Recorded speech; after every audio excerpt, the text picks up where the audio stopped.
All right, folks, you probably know her from several roles on some different soaps like Days of Our Lives, Young and the Restless. It's just an incredible resume, but also just a great line of novels that she's also been writing, and she's going to fit us into her busy schedule. Eileen Davidson, how are you, Eileen? I'm very well. How's everybody? I'm doing great, and we appreciate you fitting us in. And, wow, I tell you, I was doing some research on this, confirming some of the dates, because I didn't want to believe this. 30 years on Young and the Restless? That's got to be a typo, Eileen. That's not possible. Well, actually, it's not a total of 30 years. It's been off and on. So I think it's actually, in all different soaps, maybe 22 years. But that's enough, right? Yeah, it's a couple days. You've done a couple episodes, it seems. I have. I've memorized a lot of words. Let's put it that way. What is it about it that still gets you up in the morning, still drives, that you still just really, really just enjoy doing it? Well, I've been kind of going back and forth between The Young and the Restless and Days of Our Lives, and the characters are so completely different than each other that I've just had a really great time being able to stretch myself creatively and, kind of experience all the different facets of each character. Of course, folks, if you're not a big fan of the show, you may not quite understand this, but there is quite a cult following with the daytime soap opera universe, and folks are likely to just come right up to Eileen. Which character is it that jumps out? Is it Ashley Abbott, or is there other stuff that people come up to you and just like, oh, I know, I love doing this, I love doing that, whatever. So what are most fans responding to? Actually, both characters. That's probably why I've been doing both shows, is because each character has its own amount of fans and its own following for different reasons. And I was nominated for an Emmy, which is coming up this Sunday, for the character on Days of Our Lives. And she's kind of I like to say, a psychopath with a heart of gold. I've kind of gotten to be able to be crazy and channel my inner Elizabeth Taylor from Who's Afraid of Virginia Woolf and just throw it down and smack people and kick things and just kind of have really a complete blast. Of course, it is. It's going to air on CBS, folks. It's the Daytime Emmy Awards. It's Sunday, June 22nd, so make sure that you catch that, or at least set your DVR. You don't want to miss that. We're going to wish Eileen the best of luck with that. And, it is really, really cool experience to be able to be honored by, everyone for that kind of award and that kind of thing. What is it about this, season, per se, of episodes that you think really brought that character to life? Probably the fact that I was able to kind of run the gamut of emotions. She's not just a black and white character, even though she has her evil side.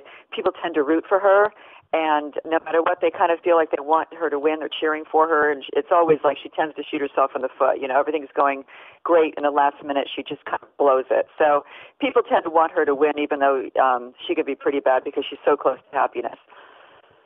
What is the number one rated daytime drama, Young and Restless? And, of course, Days of Our Lives is given her a dual role now on daytime drama. And what's fascinating about this is that for now, the last, 5 or 6 years, you've been putting together a whole string of different books and novels and, Death in Daytime, Dial Emmy for Murder, and that kind of thing. Tell us a little bit about what kind of came together for you to kind of venture down that pathway.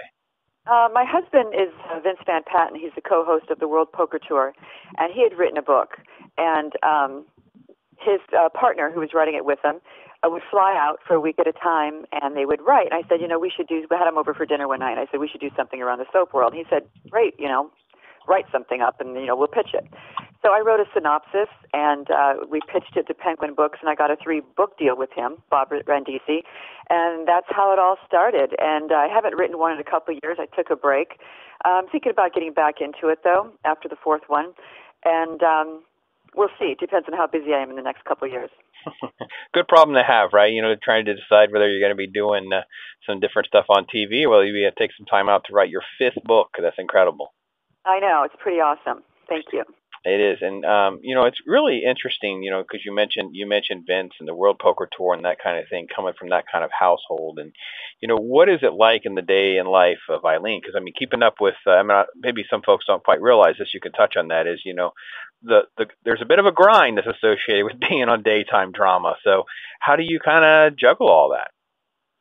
Well, I took 7 months off this year. Our 11-year-old, actually he was 10 at the time, was transitioning into middle school. So I just decided to take a nice big break and kind of just see what he's going through day to day, moment to moment, where his head's at and how grounded he is, and if he's ready to move on and he's becoming a tween. So, you know, you kind of have to demand it and carve it out. We have two older boys that are both in college, my stepchildren. And, you know, I was working the whole time that they were growing up, and even though I spent a lot of time at home, like right now I'm doing a talk show later today, so this morning I cooked dinner this morning, which I've done a lot in my life. I cook dinner at like 7 a.m., put it in the refrigerator, and then I go to work. So I'm always juggling, and then I realized that the older boys kind of just grew up so fast, and I just wanted to take time off, so I just stopped doing everything for a few months. And now I'm kind of ready to go back. I just signed a new deal to go back to The Young and the Restless under contract, and hopefully just do a smattering of days of our lives here and there. So it's a balancing act, and I reserve the right that if things get overwhelming, I raise my hand and say, I need to change this up a little bit, because life goes by so quickly, and if you don't stop and really, you know, take stock of where you're at, it's done.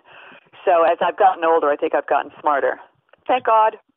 I'm going to paraphrase Eileen. I think she just quoted Ferris Bueller's Day Off. I mean, she may not have realized it, but if you don't stop and look around, life will pass you by. I mean, that's pretty much what Eileen just said, didn't she, folks?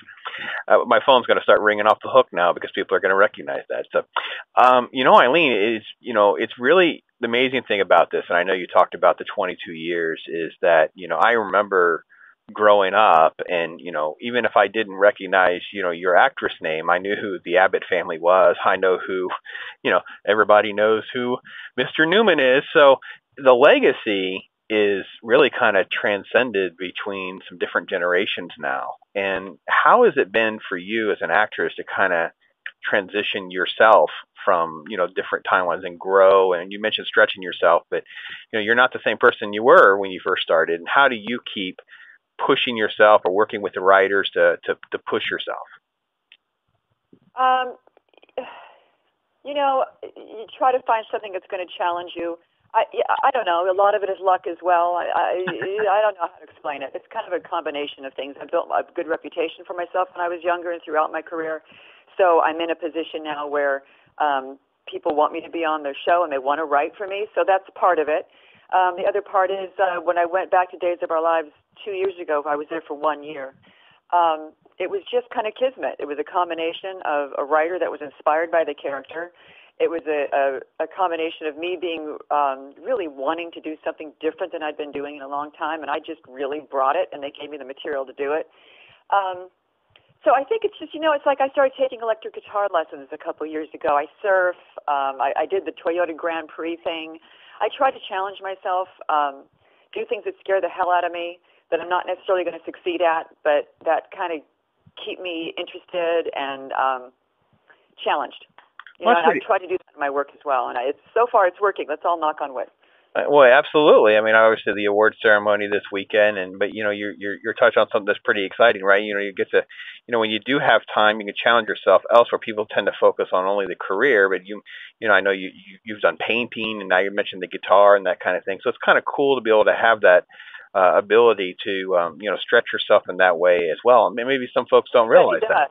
No, it's certainly not just me. I mean, everybody has the ability to try something new and try something different that scares them. And, you know, like I said, you're not always going to be great at what you do. God knows I really was a horrible race car driver. But at least I had the experience of going around that track, which was pretty awesome. And that's some really great advice, folks. We really talk a lot about, you know, the rut of life and, you know, a lot of the sort of the apathy that kind of has intermingled itself in our society in many ways. And part of it is, you know, we're not seeking out these things and, you know, searching for the next passion. You know, it's one thing because you've already established this incredible career as an actress and reached out, done things on, you know, feature film. You've already done all these kinds of things. So to know that, you know, you're still seeking and pushing, this kind of needs to be a bit of that role model for others, in my opinion. Why, thank you. So, all right, folks, just to wrap up here on CBS, make sure that you are setting your DVRs if you're not going to be home. Go ahead. I have to correct you, Brandon. The Daytime Emmys are not airing on television this year. They will be streaming online. Oh, all right. My notes didn't have that right, so we'll have to get that link up for folks. We'll know how to make sure we can get that ready for them. So the Daytime Emmy Awards are Sunday, June 22nd, and we need to make sure we don't miss out on that. And Kathy Griffin is hosting. Kathy Griffin is hosting? Yes. All right. Well, that will definitely prove to be lively. She tends to not disappoint when she's put into the limelight, so it should be a good time. Lively and somewhat terrifying, I think, but we'll find out together. We're not sure what combination we're going to get. We're going to look forward to it. And Eileen, we definitely wish you the best of luck. And it was great to get to speak to you, for the first time, get to know you a lot more. And, maybe we'll look forward to seeing another book coming around the horn and some more roles. And it's great to know that Y&R locked you in a little bit and know there's a lot more coming. Thank you so much. I appreciate it. All right. Take care.